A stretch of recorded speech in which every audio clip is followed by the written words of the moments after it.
Viewers welcome back. இன்னைக்கு காலையில தான் வந்து ஒரு ட்ராஜடியான ஒரு விஷயம் நடந்துச்சு. அது எங்கே அப்படின்னு பார்த்தா வைசாடியில் நடந்துச்சு. கொஞ்ச நேரம் கழிச்சு சத்தீஸ்கர்ல நடந்தது ஒரு கேஸ் லீக்கு.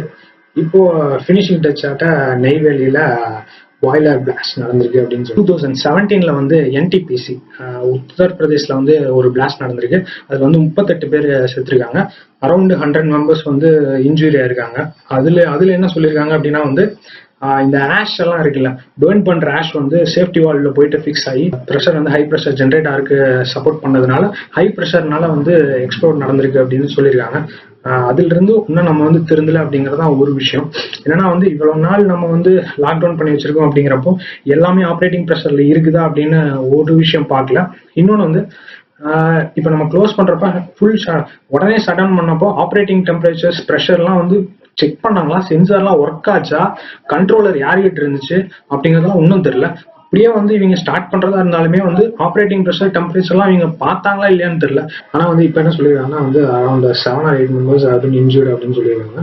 இது வந்து நெய்வேலி நம்மளுக்கு தெரியும். நெய்வேலி NLC வந்து நெய்வேலியில கடலூர் டிஸ்ட்ரிக்ட்ல வந்து இருக்கு. இதுல வந்து 2 தெர்மல் பவர் ஸ்டேஷன்ஸ் இருக்கு.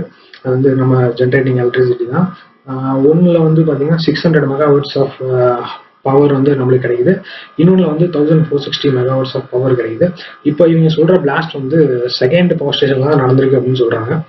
ஃபர்ஸ்ட் பவர் ஸ்டேஷன்ல வந்து ஆல்ரெடி 2011 வந்து இதே மாதிரி ஒரு பிளாஸ்ட் நடந்திருக்கு. அதுல ஒரு 5 பேர் இறந்துருக்காங்க. அது வந்து ஒரு விஷயம். அது வந்து சம் டெக்னிக்கல் எரர் ப்ரெஷர்னால வந்து வெடிச்சு போச்சு அப்படிங்கிற மாதிரி சொல்லியிருந்தாங்க. இப்போ இருக்கிறதுக்கு காரணம் வந்து இன்னும் சொல்லல.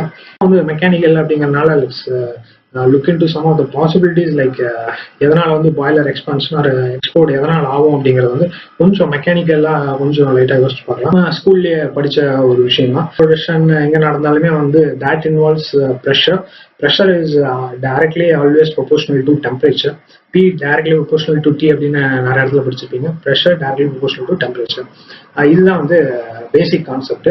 பொறுத்த வரைக்கும் பாத்தீங்கன்னா ப்ரெஷர் வந்து எப்பவுமே அந்த வால்ஸ்ல வந்து ஈக்குவலா டிஸ்ட்ரிபியூட் ஆகும் அப்படிங்கிறது தான் வந்து தியரி அண்ட் பிரின்சிபல்.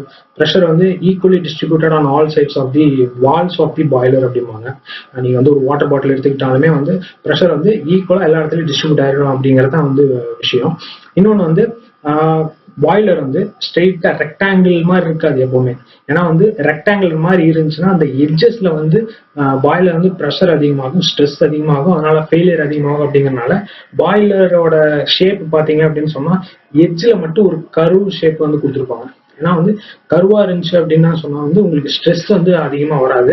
ஸோ அதனால வந்து ப்ரெஷர் அதிகமா வராது, ஸ்ட்ரெஸ் அதிகமா வராது. அதனால பிரேக்கேஜ் அது வந்து ஃபெயிலியர் ஆகிறதுக்கான பாசிபிலிட்டிஸ் வந்து கம்மியா இருக்கும் அப்படிம்பாங்க. ஸோ இதுதான் வந்து பாய்லர்ல இருக்கிற ஒரு ப்ரெஷர் ரிலேட்டட் கான்செப்ட். பாய்லரை பொறுத்த வரைக்கும் எக்ஸ்ப்ளோர்ட் ஆகுது அப்படின்னு பாத்தீங்கன்னா வந்து 2 விதமான காரணங்களால எக்ஸ்ப்ளோர்ட் ஆகும். ஒரு காரணம் நம்ம வந்து பார்த்தோம்னா ஃபெயிலியர் ஆஃப் சேஃப்டி வால்வு. அது என்ன சேஃப்டி வால்வு அப்படின்னு யோசிப்பீங்க. இப்போ வந்து ஒரு பாய்லர் வந்து ஒரு ப்ரெஷர் குக்கர் ரேஞ்சில் நினைச்சுக்கோங்க. நீங்க வந்து பாயில் ஹீட் பண்றீங்க, ப்ரெஷர் வந்து இன்க்ரீஸ் ஆகிட்டே இருக்கும். ப்ரெஷர் அதிகமாயிருச்சு அப்படின்னு சொன்னா விசில் உங்களுக்கு வந்து ஒரு சவுண்ட் வரும். விசில் ஒரு 3 விசில் வந்தோம்னா ஆஃப் பண்ணிடலாம் அப்படின்னு சொல்லிட்டு நீங்க வந்து வீட்டில் எல்லாரும் பயன்படுத்துற ஒரு லாஜிக் தான். அதே கான்செப்ட் தான் வந்து பாய்லர்லயும் பொருந்தும்.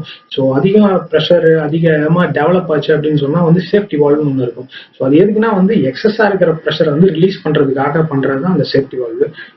நிறைய தடவை ஃபெயிலியர் ஆகும் சேஃப்டி வால்வ் இருக்குல்ல, அந்த சேஃப்டி வால்வ் இஷ்யூனால வந்து ஃபெயிலியர் ஆகும். ஒரு பாய்லரோட முக்கியமான பார்ட் எல்லாம் வந்து கரோஷன் நடந்துச்சு அப்படின்னு சொன்னா, துருப்பிடிச்சு போய் முக்கியமான பார்ட் எல்லாம் துருப்பிடிச்சு போச்சு அப்படின்னு சொன்னா அது வந்து அப்போ ஃபங்க்ஷனிங் கரெக்டா நடக்காதனால வந்து பாய்லர் வந்து எக்ஸ்ப்ளோர்ட் ஆயிருக்கு one of the possibilities. So இதெல்லாம் வந்து ஒரு டைப். இன்னொரு டைப்ல வந்து அந்த ஜாயிண்ட் வெல்டிங் எல்லாம் கொஞ்சம் இஷ்யூ இருந்தாலும் ப்ராப்ளம் வரும் அப்படிங்கிறது. இதெல்லாம் வந்து ஒரு டைப் பாத்தீங்க அப்படின்னு சொன்னா ஃபியூயல் ஏர் எக்ஸ்ப்ளோஷன் அப்படிங்கிறாங்க. இப்போ அந்த ரெண்டுமே வந்து கம்பைன் ஆகி ஏதோ ஒன்று நடக்குது அப்படிங்கிறது வந்து ஃபியூயலும் ஏரும் வந்து கம்பைன் ஆகி நடக்கிற ஒரு பிளாஸ்ட். ஸோ அது வந்து மோஸ்டா நடக்காது அப்படிங்கிறது தான் வந்து ஒரு விஷயம். ரொம்ப ரேரா நடக்கிற ஒரு ஃபெயிலியர். மோஸ்டா வந்து பாய்லர் ஃபெயிலியர் ஆகிறதுக்கு காரணம் என்ன சொல்றாங்க அப்படின்னா சொன்னா அந்த ஸ்ட்ரென்த் இருக்குல்ல, அந்த ஷெல்லோட ஸ்ட்ரென்த் அது வந்து இதாயிரும். அப்புறம் வந்து ஓவர் ப்ரெஷரு, ஓவர் ஹீட்டிங்கு, இன்னொன்று வந்து அந்த டிஃபெக்ட் அதுல ஏதோ ஃப்ராக்சர் ஏதோ ஒரு கிராக் இருந்தது, அதை பார்க்காம விட்டாங்க அப்படின்னு சொன்னா சில சமயத்துல நடக்கும். சொன்னா அங்க ஒர்க் பண்றவனோட வந்து அந்த பர்சன்ஸோட ஒரு அலட்சியமா இருந்தா இதாகும். இல்லைன்னு சொன்னா வந்து அதே தாண்டி போச்சு அப்படின்னு சொன்னா மேனேஜ்மெண்ட் வந்து சரியில்லை அப்படிங்கறது தான் ஒரு ரீசன். என்ன பண்ணுவாங்க அப்படின்னு சொன்னா ஒர்க்கிங் ப்ரெஷரும் இருக்கும், நார்மல் ப்ரெஷர் அந்த ஒரு ப்ரெஷர் லெவல் ஒன்று ஃபிக்ஸ் பண்ணியிருப்பாங்க. ஒர்க்கிங் ப்ரெஷர் வந்து இந்த நார்மல் ஆப்ரேட்டிங் ப்ரெஷரோட வந்து அதிகமா போச்சு அப்படிங்கிறப்போ வந்து உங்களுக்கு எக்ஸ்ப்ளோர்ட் ஆகிறதுக்கு வாய்ப்பு இருக்கு. இதை வந்து ஃபேக்டர் ஆஃப் சேஃப்டி அப்படின்னு நிறைய இடத்துல சொல்லுவாங்க. ஃபேக்டர் ஆஃப் சேஃப்டி அப்படின்னா வந்து ஒரு ஒரு லெவல், இப்போ ஆப்ரேட்டிங் ப்ரெஷர் வந்து இந்த அளவுக்கு இருந்தால் கரெக்டாக இருக்கும் அப்படிங்கிற மாதிரி ஒன்று வச்சிருப்பாங்க. ஆனால் ஒர்க்கிங் ப்ரெஷர் வந்து அதோட அதிகமாக போச்சு அப்படின்னு சொன்னால் உங்களுக்கு வந்து ஃபெயிலியர் ஆகிறதுக்கான பாசிபிலிட்டிஸ் ரொம்ப இருக்கு. இந்த நெய்வேலி ரிலேட்டட்ல, இந்த தெர்மல் பவர் பிளான்ட் ரிலேட்டட்ல என்ன பாசிபிலிட்டிஸ் இருக்கு அப்படின்னு சொன்னா வந்து ஆஷஸ்னால வந்து ஃபர்னேஸோட அந்த சேஃப்டி வால்வ் இருக்குல்ல, சேஃப்டி வால்வ்ல வந்து ஏதோ ஒரு இஷ்யூ வந்திருக்கலாம் அப்படிங்கிற மாதிரியான ஒரு தாட் வந்து ஒரு தேரி. எப்பவுமே ஃபெயிலியர் தேரியில வந்து இது one of the theory. Work ஆகாம போச்சு அப்படின்னு சொன்னா வந்து உங்களுக்கு ப்ரெஷர் வந்து அதிகமா டெவலப் ஆக ஆரம்பிச்சிடும். ப்ரெஷர் வந்து ஓரளவுக்கு தான் டெவலப் ஆனா இட் இல் அந்த சேஃபர் லெவல்.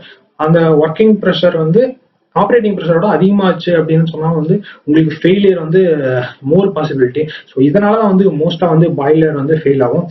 இப்ப நம்மளுக்கு இதுல இப்போ பாய்லர் இதானது வந்து என்ன ரீசன் அப்படிங்கிறது வந்து இன்னும் எக்ஸாக்டா தெரியல. ஆனா வந்து இந்த 1, 2, 3 கேட்டகரியில மட்டும்தான் வந்து வந்திருக்குமே தவிர இதை தாண்டி வந்து ஒரு பெரிய விஷயம் எதுவும் சொல்ல போறது இல்லை யாரும்.